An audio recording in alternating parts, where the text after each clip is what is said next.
Un feliz sábado para todos nuestros hermanos y amigos que nos sintonizan a través de nuestro canal Zoom TV Latino.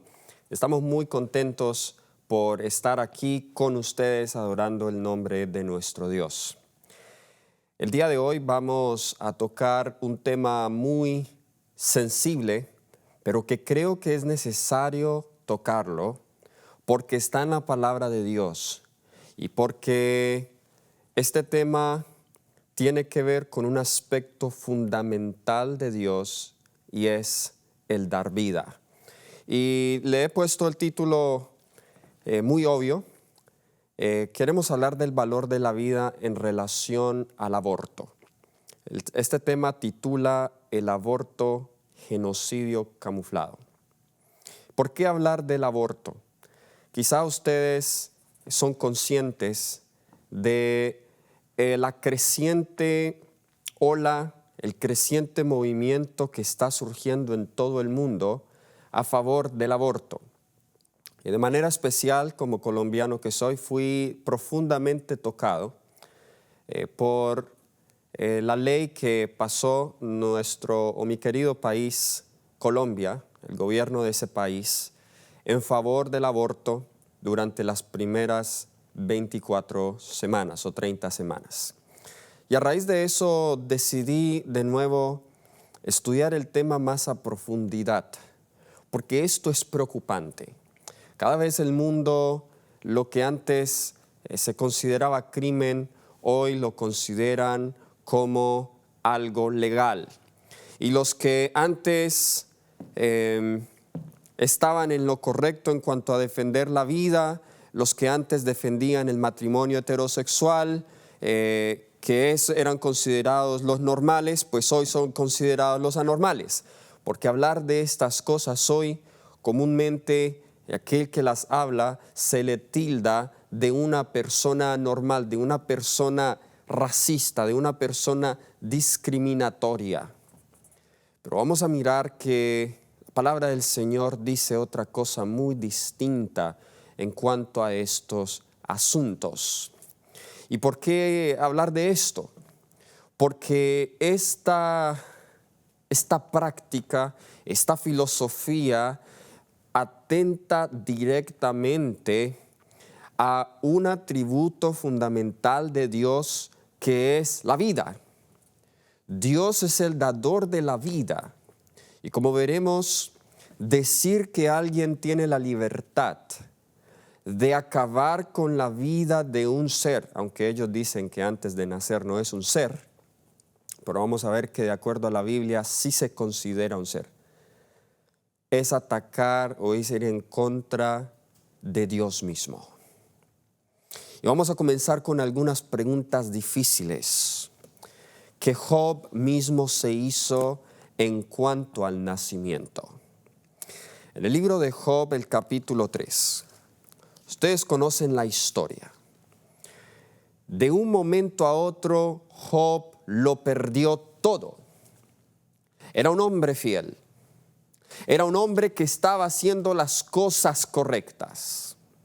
Cuando sus hijos iban y se reunían a comer juntos, Job ofrecía sacrificios por si acaso sus hijos habían pecado contra Dios.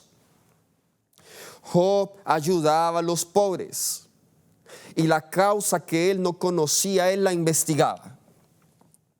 La Biblia describe a Job como un hombre temeroso de Dios, justo, recto y apartado del mal. Pero sin embargo, esas cosas que a veces no comprendemos en la vida, por qué a las personas buenas les suceden cosas malas, Job en un momento, de un momento a otro lo pierde todo.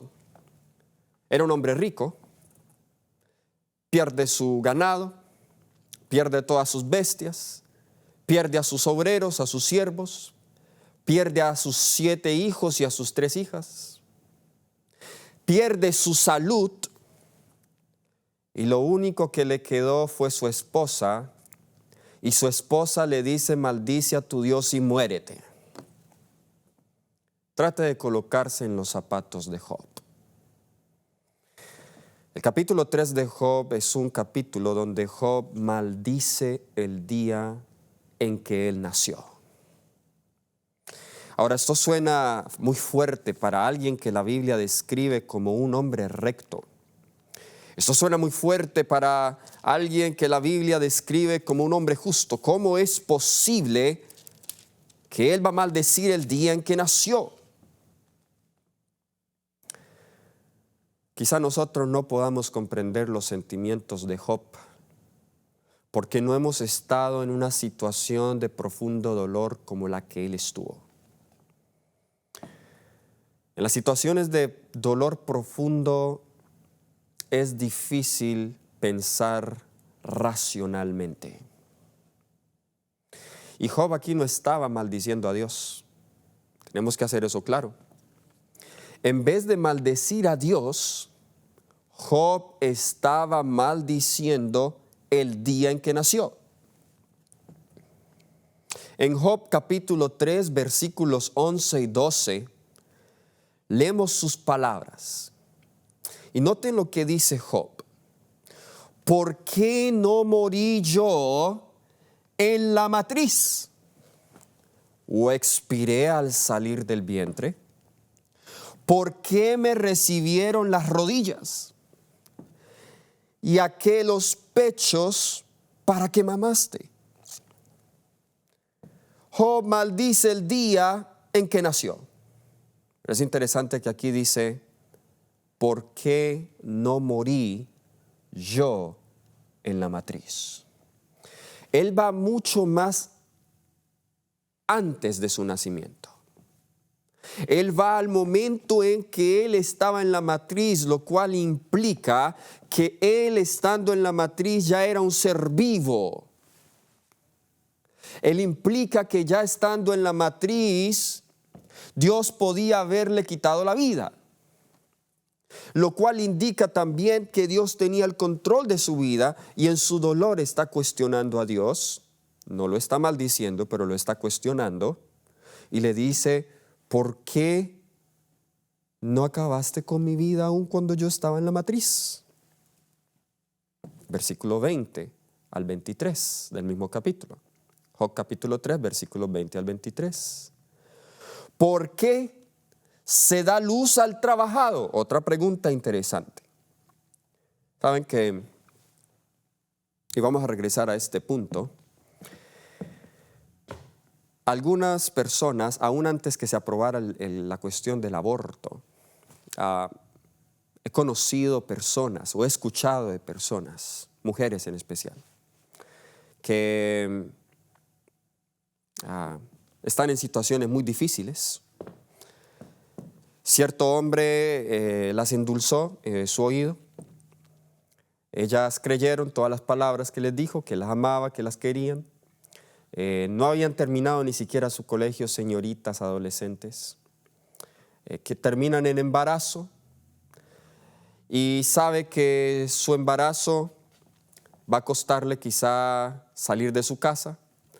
Es inexperta, no sabe cómo trabajar y lo peor de todo es que ahora el novio, el que la amaba, la rechaza y la repudia y la deja.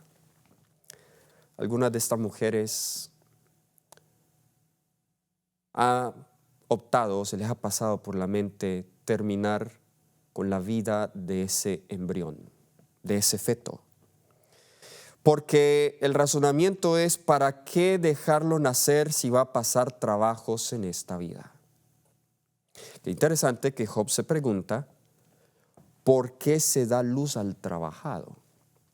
Lo cual implica que en la mente de Dios, el hecho de que una persona vaya a sufrir en la vida no es argumento suficiente para que no nazca. Porque si eso fuera así, entonces en el argumento de Job, él no debió haber nacido.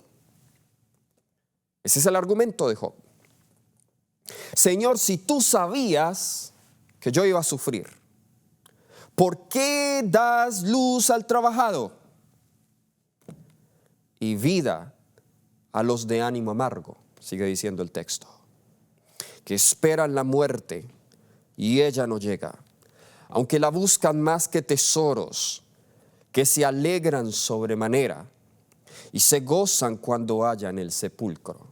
¿Por qué se da vida al hombre que no sabe por dónde ha de ir y a quien Dios ha encerrado? Preguntas muy difíciles. Y vamos a desarrollar nuestro tema a la luz de estas preguntas de Job. Como había mencionado, en lugar de maldecir a Dios, Job maldice el día en que nació. Y básicamente él cuestiona: si hubiera sabido que mis circunstancias iban a ser así, habría optado por no nacer. Y esta pregunta, queridos hermanos y amigos, persiste hasta nuestros días. ¿Es el hombre capaz de predecir su situación y optar por no entrar o salir en la vida en función del resultado percibido?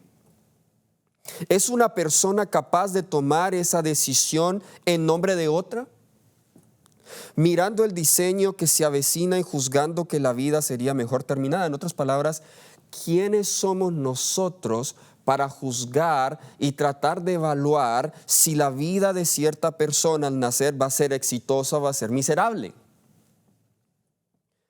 Nosotros no tenemos ni la sabiduría, ni el juicio, ni la autoridad para hacer ese tipo de evaluaciones. Job se preocupa por cuestiones demasiado inescrutables para responder. Como se dijo, desea que la vida nunca hubiera llegado a buen término. Se pregunta él, ¿por qué sus circunstancias no fueron más ideales? En el sentido de que podría haber muerto en el momento del nacimiento, pero no lo hizo. Aquí Job deja de considerar otras ideas. Y saben, cuando nosotros estamos en dolor, en sufrimiento, cuando estamos en situaciones difíciles, como mencioné, es difícil pensar racionalmente. Por ejemplo, aquí nosotros no vemos que Job esté pensando en la aflicción de su madre y en la aflicción de su padre por su muerte prematura. Él no está pensando en eso. Tampoco está pensando en examinar cómo su vida o la falta de ella modifica la voluntad de Dios, qué propósitos tiene el Señor y cómo son reducidos o prohibidos por la extinción de Job. ¿En qué cambiaría? Saben que los que muchas veces hablan o ven el aborto como el camino más fácil para evitarse muchos otros problemas futuros en la vida, no están pensando en las consecuencias, algunas de ellas para toda la vida, de todo el dolor, de todo el sufrimiento que esto va a traer a la vida de la persona, en especial a la vida de la misma madre. Conocí a una mujer allá en la ciudad de Nueva York, no diré su nombre, aún es mi amiga, a quien yo le di estudios bíblicos. La manera en cómo la conocimos fue muy interesante. Estábamos celebrando un culto de oración el día miércoles en la noche, cuando ella decide entrar a la iglesia. Nadie la invitó. Estaba pasando por allí, por la calle, y ella entra a la iglesia. Tenía un rostro muy cargado. Se veía la tristeza y se veía la preocupación en ella. Y cuando ella entra, ella se sienta a escuchar el culto. Al salir, tomamos sus contactos. Yo continúo dándole estudios bíblicos. Y a medida que ella comienza a abrirse, ella me cuenta su situación. Siempre se veía triste, siempre se veía atribulada. De hecho, ella es colombiana también. Estaba ilegal allí en la ciudad de Nueva York. Y en una ocasión ella me dice, mira, yo no aguanto más, yo necesito ayuda, tengo que contarte. Yo hace 20 años cometí algo terrible, me dijo ella. Yo, por iniciativa de mi novio, recién habíamos llegado a este país, llegamos ilegales y yo estaba en embarazo, pero tener el bebé en un país donde apenas habíamos llegado, no teníamos dónde vivir todavía, pues él dijo que lo mejor era que yo abortara. Y en ese momento yo lo vi como que era la opción más viable y yo decidí hacerlo. Pero yo no tengo paz desde ese entonces. Habían pasado 20 años. De hecho, me decía ella que casi cada noche tenía pesadillas y soñaba con ese bebecito que ella abortó. Le atormentaba en su conciencia. Hay estudios que demuestran la conexión que hay entre una madre y el feto, porque recuerden que el feto comparte la sangre de la madre. Es como si el feto se convirtiese en una extensión más de la madre, porque ahora el feto está conectado a ella. Y cuando se saca ese feto antes de tiempo, es como si se le llevaran parte a la madre, parte de lo que le pertenece a ella, que es parte de su mismo ser. Los que piensan en tales cosas, en este caso Job ya había nacido, pero Job no piensa en sus padres. No piensa el dolor que sus padres hubiesen tenido, hubiesen sufrido si él no hubiese nacido. Tampoco está pensando él si en realidad esto haría la diferencia o no en la voluntad de Dios. Las circunstancias de la vida no pueden usarse como un indicador confiable para determinar el potencial o el valor de un ser humano. La pobreza no es una razón suficiente. La enfermedad no es una razón suficiente.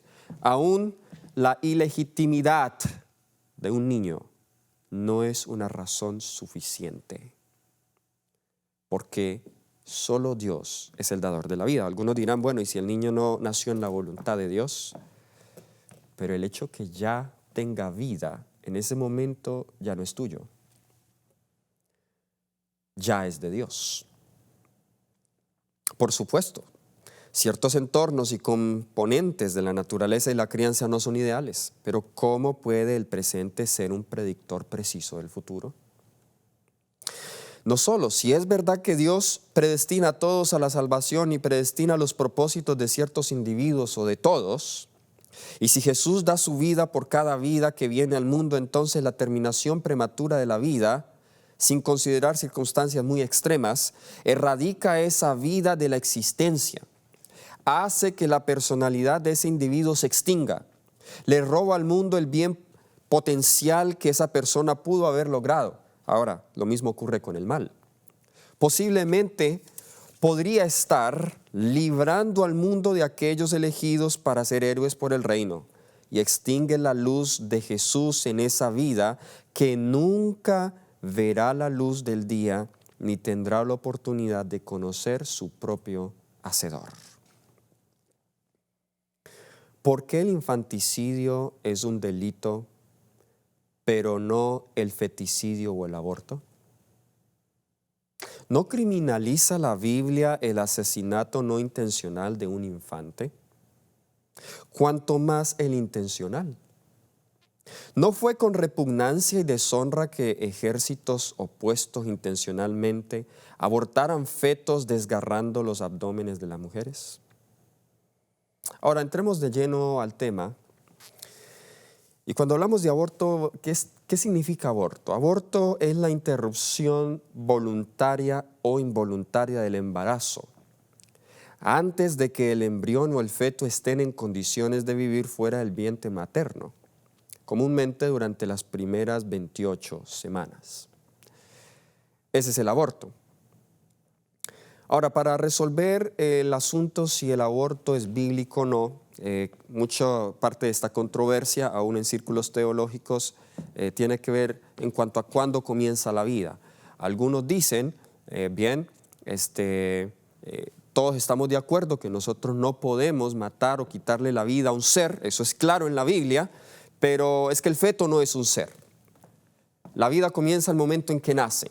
Algunos otros van un poquito más atrás y dicen, no, las primeras 28 semanas no es un ser, en realidad es un embrión, un feto desarrollándose, pero ya después de las 28 semanas, entonces ya tenemos que reconsiderar esa criatura como un ser. Pero antes de las 28 semanas no es un ser vivo, aunque tenga vida como cualquier otra célula, pero no podríamos considerarlo como un ser moral. Ese es el argumento. La pregunta es, ¿qué dice la Biblia en cuanto a eso? ¿Cuándo comienza la vida? Ahora, la Biblia no nos va a hablar en cuanto a semanas de gestación, pero el principio va a ser muy claro. Vayamos a varios textos que encontramos en las Escrituras. Vamos al primero, que es Isaías 49, versículo 1. Isaías 49, versículo 1. Note lo que dice el profeta. Oídme costas y escuchad, pueblos lejanos. Jehová me llamó ¿desde dónde? Desde el vientre. Desde las entrañas de mi madre tuvo mi nombre en memoria. Si Dios llama a una persona desde el vientre, significa que para Dios ese es un individuo que ya tiene un propósito por quien Él ha dado su vida y a quien Él desea usar para su servicio. Desde el vientre. No dice la semana de la gestación, pero usted está 9 meses en el vientre, de acuerdo al curso natural de la vida, de la gestación. Allí mismo en Isaías 49, versículos 5 y 6, nos dice, ahora pues, dice Jehová, el que me formó desde el vientre para ser su siervo, para hacer volver a él a Jacob y para congregarle a Israel, porque estimado sería a los ojos de Jehová, y el Dios mío será mi fuerza. Dice, poco es para mí que tú seas mi siervo para levantar las tribus de Jacob y para que restaures el remanente de Israel. También te di por luz a las naciones para que seas mi salvación hasta lo postrero de la tierra. Pregunta entonces. Y este es el profeta Isaías, pero este versículo fue escrito para cada uno de nosotros. Si Dios tiene un propósito para nosotros aún desde el vientre, terminar la vida en el periodo prenatal sería intervenir con el propósito que Dios tiene para ese ser, para esa criatura. Y intervenir eso es atacar o violar directamente un principio divino de la ley de Dios. Por eso en este tema no podemos ser políticamente correctos. En este tema debemos ser claros, pues es un ataque directo a la ley de Dios. El profeta Jeremías expresa en palabras similares los pensamientos del profeta Isaías. Jeremías capítulo 1, versículo 5. Jeremías capítulo 1, versículo 5 dice, antes que te formase en el vientre, te conocí. Y antes que nacieses, te santifiqué. Te di por profeta a las naciones. Ahora, para los que dicen, bueno, las 28 semanas y después de las 28 semanas, Isaías no especifica eso, pero Jeremías va aún antes de la primera semana. Dice, antes que te formase en el vientre te conocí. Es decir, que Dios incluso tiene un propósito para una persona aún antes que nazca. Ahora, aquí nos entramos en otro problema que no tengo tiempo para desarrollar. Quizá en otra ocasión lo desarrolle. Cuando se habla de esto, entonces suele surgir el otro argumento, y es que entonces, ¿por qué utilizamos métodos anticonceptivos? Porque estamos evitando el nacimiento de alguien para quien Dios ya tiene un propósito. No voy a entrar en esa discusión, pero solamente les respondo de una manera breve a eso. Recuerden que la predestinación de Dios es una predestinación, hablando en términos de salvación, Dios a todos predestina para ser salvos, pero solo aquellos en quienes se concibe la vida. ¿Están conmigo? En otras palabras, cuando Dios habla de la existencia de un ser, cuando Dios habla de el nacimiento de una persona a quien Él va a usar, pues con su presciencia, con la habilidad que Él tiene para ver el futuro, pues Él lo puede decir con seguridad porque esa persona fue concebida. No puede decir eso de los que nunca han sido concebidos, por lo cual nunca hubo vida. Es algo muy distinto. ¿Ok? Prevenir la vida por razones de los últimos días. Jesús mismo dijo, hay de las que estén embarazadas en los últimos días. Elena White dice, cuando lleguemos a los últimos tiempos, entre menos se tengan hijos mejor. Pues para eso debe haber ciertos métodos de planificación familiar para que eso no suceda. Allí se evita que que la persona se coloque en situaciones más estrechas ya cuando tiene el bebé o cuando está en embarazo, a pensar en otras formas, en prevenir que ese niño venga a la existencia. Pero no voy a detenerme en este punto. Quiero que vayamos a otro texto, Lucas capítulo 1, versículos 13 al 15. Lucas capítulo 1, versículos 13 al 15. Hablando de Jesús, noten lo que nos dice. Pero el ángel le dijo, Zacarías, no temas, porque tu oración ha sido oída. Y tu mujer Elizabeth te dará a luz un hijo y llamará su nombre Juan. Y tendrás gozo y alegría y muchos se regocijarán de su nacimiento, porque será grande delante de Dios, no beberá vino ni sidra y será lleno del Espíritu aún desde el vientre de su madre. Perdón, este es Juan el Bautista. Dice, aún desde el vientre de su madre será lleno del Espíritu. Así que el Espíritu Santo no se da solamente cuando nace, no se da cuando ya tiene uso de razón, pero el Espíritu Santo se le puede dar a un feto. Ahora sí, hablando de Jesús. Y es interesante este pasaje porque Jesús, cuando fue concebido, cuando el ángel pronunció estas palabras, en ese mismo momento Jesús fue concebido en el vientre de María. Y el ángel le llama ese santo ser. Lucas 1, 31 y 35. Y ahora concebirás en tu vientre y darás a luz un hijo, y lo llamarás su nombre Jesús.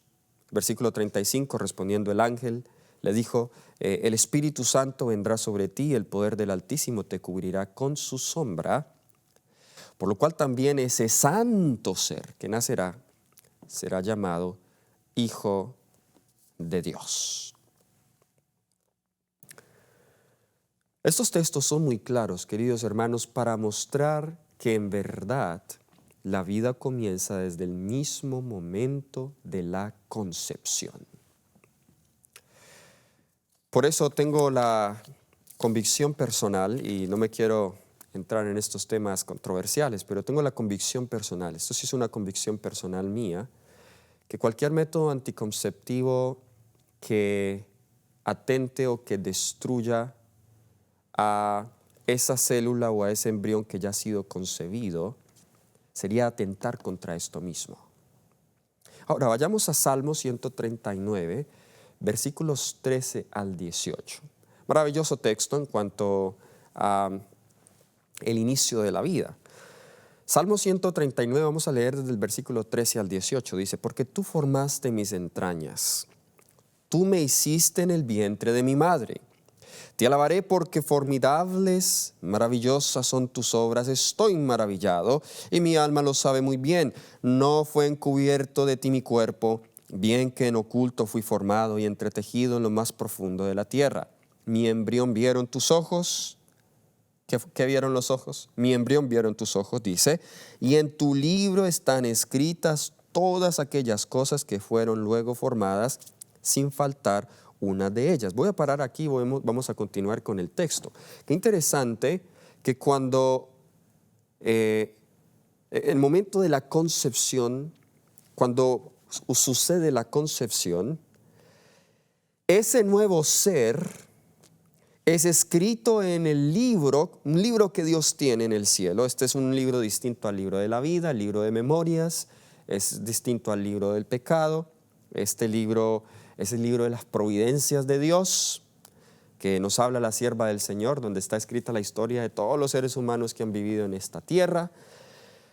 Dice que en ese momento están escritas en tu libro todas aquellas cosas que fueron luego formadas, sin faltar una de ellas. Y al meditar en eso, el salmista sigue diciendo: cuán preciosos me son, oh Dios, tus pensamientos. Versículo 17. Cuán grande es la suma de ellos. Si los enumero, se multiplican más que la arena. Despierto y aún estoy contigo. Claramente la vida comienza desde el momento de la concepción. Dios considera al embrión como un ser. Ahora, vayamos entonces a otro punto importante, y es en cuanto a Dios como autor de la vida. Cuando se atenta, ya después de definir cuándo comienza la vida, ya dijimos que comienza en la concepción, al momento de la concepción. Atentar contra la vida es atentar contra Dios, el autor de la vida. En Juan el capítulo 1, versículos 3 al 5, Juan capítulo 1, versículos 3 al 5, nos dice: todas las cosas fueron por Él hechas, y sin Él nada de lo que ha sido hecho fue hecho. En Él estaba la vida, y la vida era la luz de los hombres. La luz en las tinieblas resplandece, y las tinieblas no prevalecieron contra ella.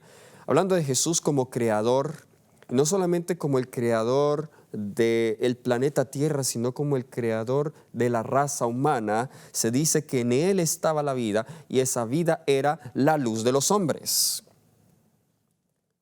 Y luego en los versículos 8 al 11 de Juan 1 dice lo siguiente: no era Él la luz, hablando de Juan, sino para que diese testimonio de la luz, aquella luz verdadera que alumbra a todo hombre.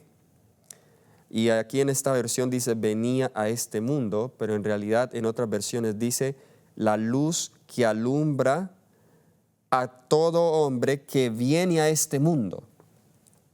En el mundo estaba, y el mundo por Él fue hecho, pero el mundo no le conoció. Entonces Jesús es el autor de la vida, y esa vida alumbra a todo hombre que viene a este mundo. Y cada hombre viene a este mundo no cuando nace, sino en el momento en que es concebido. Hay un texto muy interesante, y para seguir probando que la vida en el vientre, o desde el momento que hay concepción ya hay vida en el vientre. En el libro de Eclesiastés, el capítulo 11, versículo 5. Eclesiastés, el capítulo 11, versículo 5. Nos dice la palabra del Señor: como tú no sabes cuál es el camino del viento, o cómo crecen los huesos en el vientre de la mujer encinta, así ignoras la obra de Dios, el cual hace todas las cosas. Las personas que con su razonamiento humano dicen sí, este es un ser vivo, todavía no es un ser vivo, la vida comienza después de las 28 semanas, la vida comienza después de la gestación, no saben las obras de Dios, ignoran la obra de Dios. No entienden, bueno, ahora entendemos, pero entendemos aquí el concepto: cómo crecen los huesos en el vientre de la mujer, cuando se va desarrollando el feto. Y esto lo llama el sabio Salomón las obras de Dios. En otras palabras, si usted interrumpe la formación ósea del feto en el vientre, usted está interrumpiendo las obras de Dios. Es muy claro este texto. Saben, el aborto era severamente castigado en la palabra de Dios, en la Biblia, aquí en la Torá. Note lo que dice Éxodo 21, versículos 22 al 25. Éxodo 21, versículos del 22 al 25, aquí encontramos leyes sobre actos de violencia. Ahora, no era un aborto inducido por la misma persona, sino inducido por otra persona, pero el mismo principio se aplica. Nos dice acá Éxodo 21, versículos 22 al 25. Si algunos riñeren e hirieren a mujer embarazada, y ésta abortare, pero sin haber muerte, o sea, la mamá no moría, serán penados conforme a lo que les impusiere el marido de la mujer y juzgaren los jueces. Mas si hubiere muerte, entonces pagarás vida por vida, ojo por ojo, diente por diente, mano por mano, pie por pie, quemadura por quemadura, herida por herida, golpe por golpe. La famosa ley del talión. Ahora sí coloquemos algo en perspectiva acá. Noten que en ambos casos había castigo. Había castigo si por accidente estas dos personas que estaban peleando golpeaban a una mujer en embarazo y esta mujer abortaba debido al golpe. Si solo moría el feto, ellos debían pagar lo que el marido y los jueces designaren. Pero si moría la madre, entonces debía pagar vida por vida, ojo por ojo, diente por diente. Así la mamá tenía gemelos, pues entonces debía pagar dos vidas, la vida de él y la vida de otro, quizá de su hijo. ¿Ok? ¿Qué nos muestra esto? Primero, en ningún caso es aceptable, pero la Biblia le da prioridad a la madre.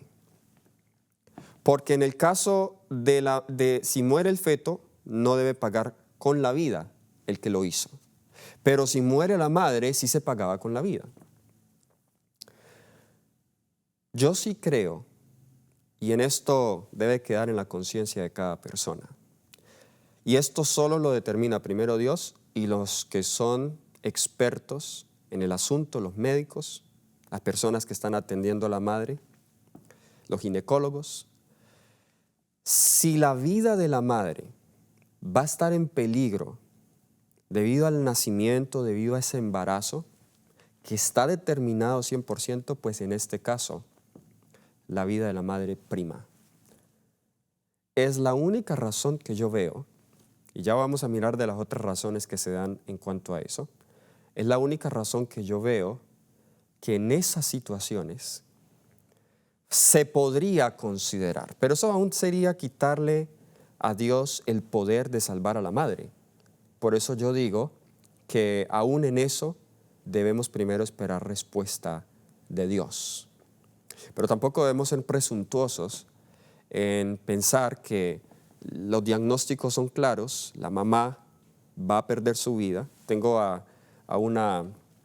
la esposa de mi tío, ella sufría no recuerdo cuál era su situación, pero ella, su primer parto casi se muere porque ella se estaba desangrando y ella volvió a quedar en embarazo y ella le dijeron no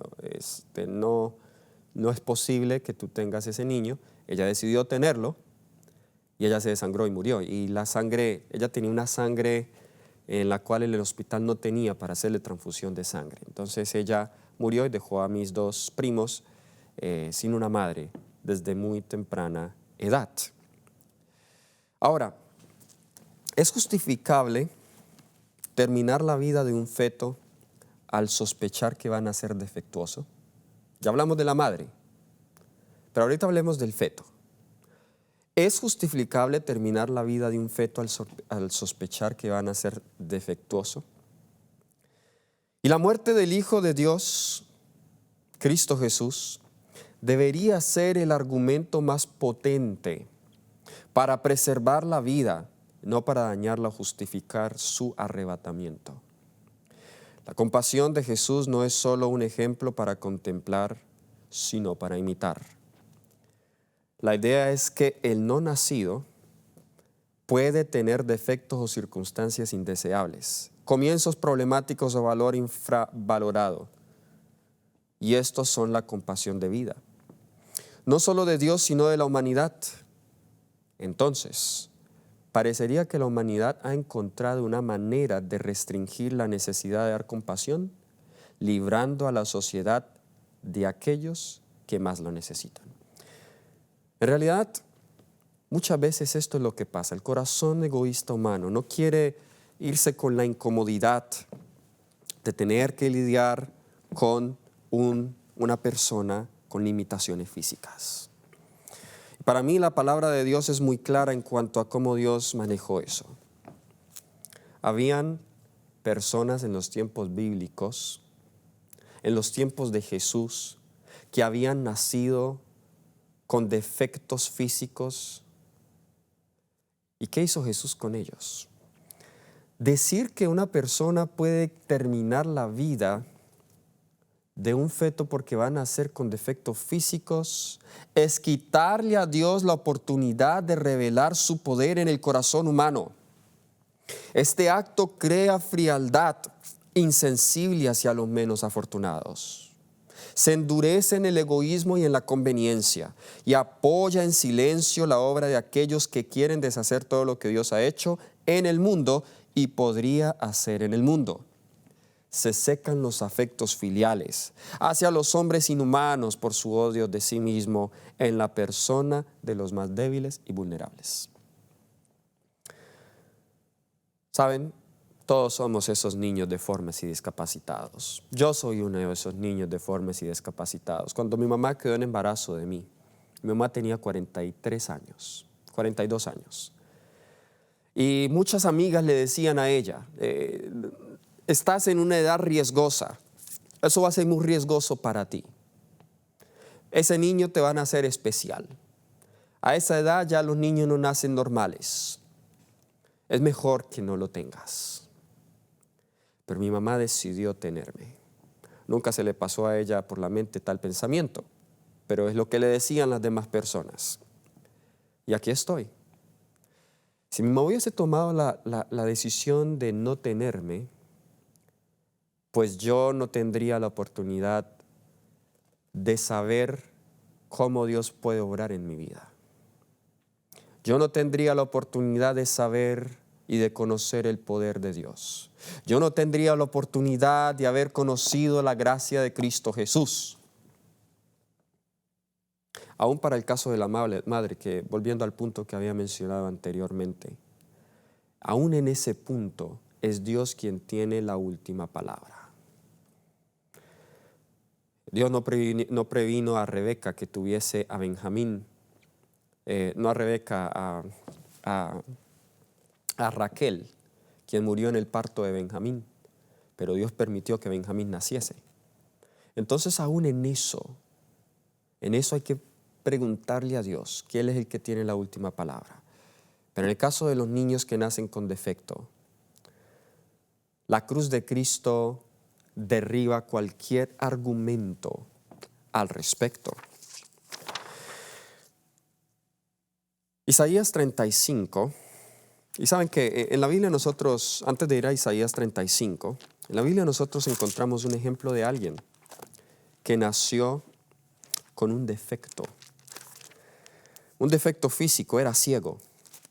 En el Evangelio de Juan, capítulo 9, el Evangelio de Juan, capítulo 9, vamos a leer el versículo 1 al 3. Qué poderoso este texto. Noten lo que dice. Al pasar Jesús, vio a un hombre ciego de nacimiento. Nació con defecto físico.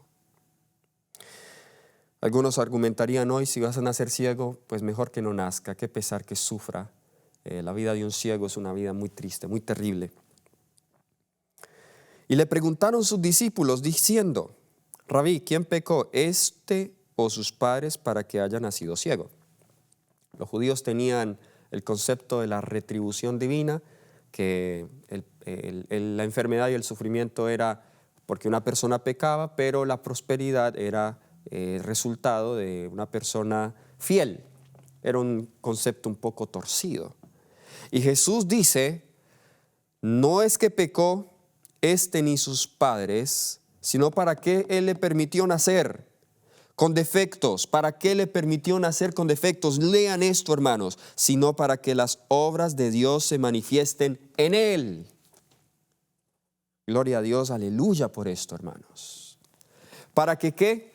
¿Para qué Dios quiere que los niños nazcan aún con defectos?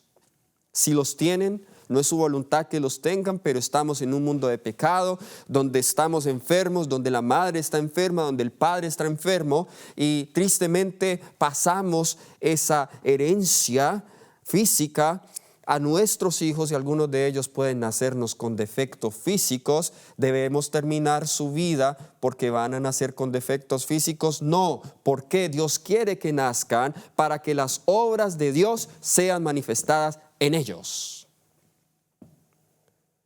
¿Y qué obra Jesús manifestó en este hombre? ¿Qué obra Jesús manifestó en este hombre? En Isaías 35, versículos 5 y 6, poderosa promesa. Poderosa promesa la que encontramos aquí. Isaías 35, versículos 5 al 6. Nos dice: entonces los ojos de los ciegos serán abiertos y los oídos de los sordos se abrirán. Entonces el cojo saltará como un ciervo y cantará la lengua del mudo, porque aguas serán cavadas en el desierto y torrentes en la soledad. El lugar seco se convertirá en estanque y el sequedal en manaderos. ¿Qué va a pasar, hermanos, con el cojo? ¿Qué va a pasar con el mudo? ¿Qué va a pasar con el ciego? El cojo saltará como un ciervo, cantará la lengua del mudo, porque aguas serán cavadas en el desierto y torrentes en la soledad. ¿Acaso es imposible para Dios restaurarlo? Y aun aunque no lo restaure, las obras de Dios se van a manifestar en él.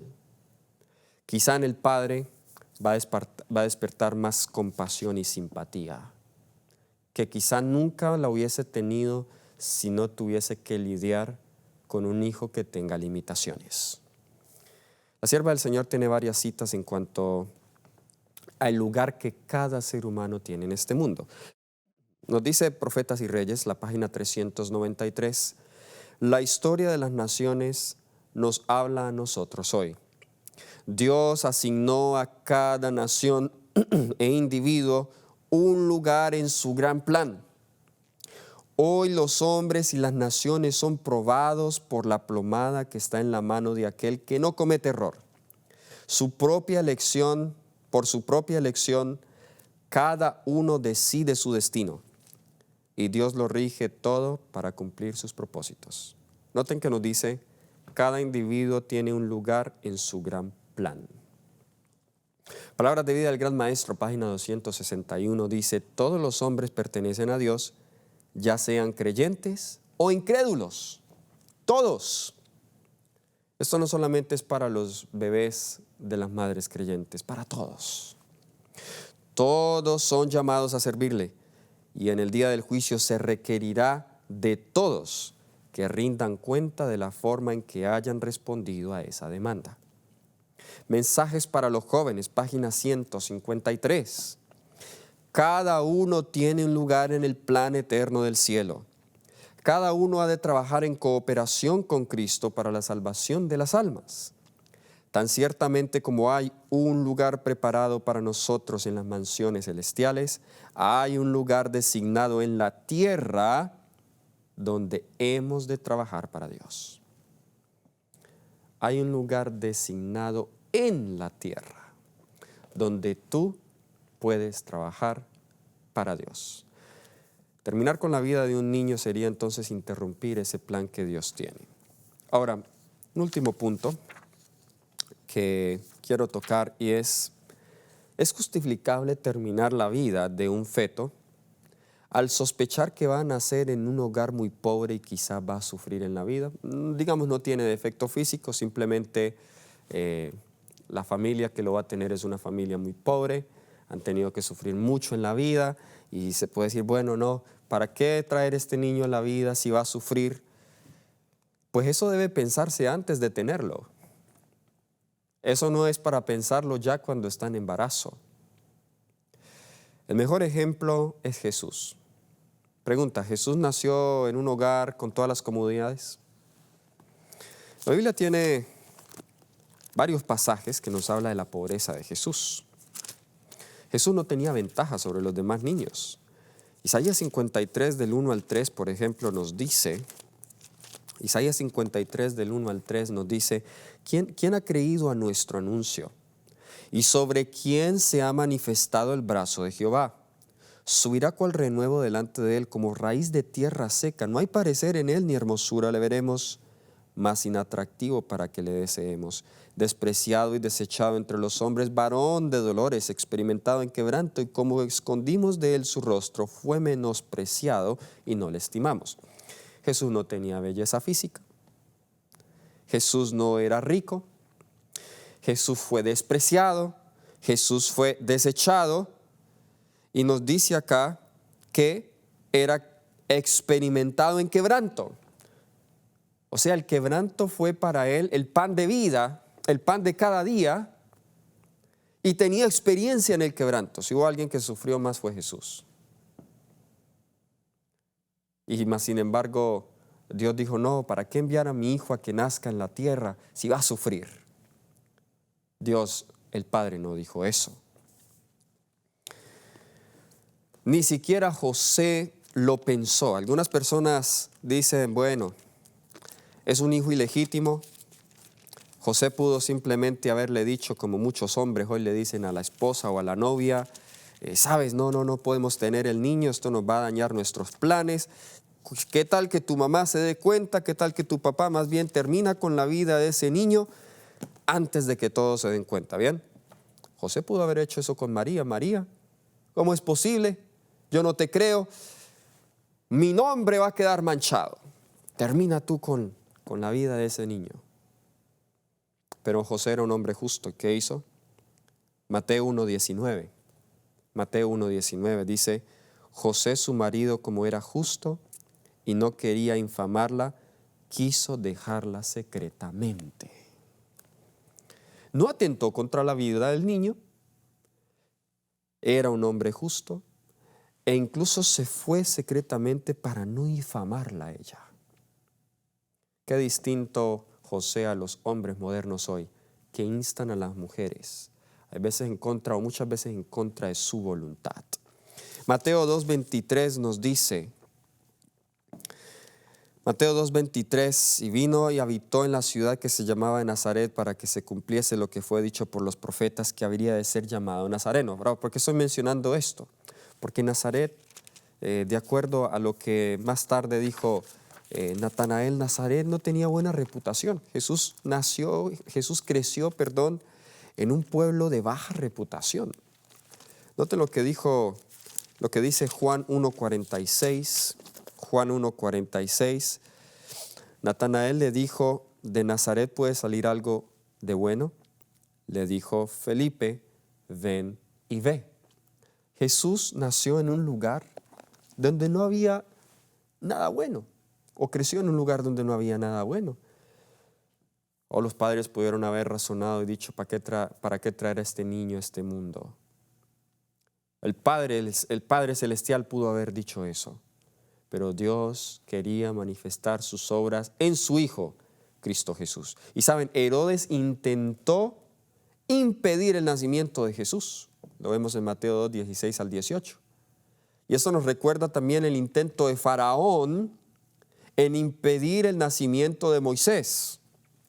Es curioso que en la Biblia, tanto Herodes, como lo vemos en Apocalipsis 12:4, representado por el dragón que se paró al lado de la mujer para devorar a su hijo apenas naciese, y Faraón, que en Ezequiel 29:3 se le llama el gran dragón, ambos con el símbolo del dragón representan a Satanás. ¿Quién es el que no quiere que los niños nazcan? El que no quiere que los niños nazcan es Satanás.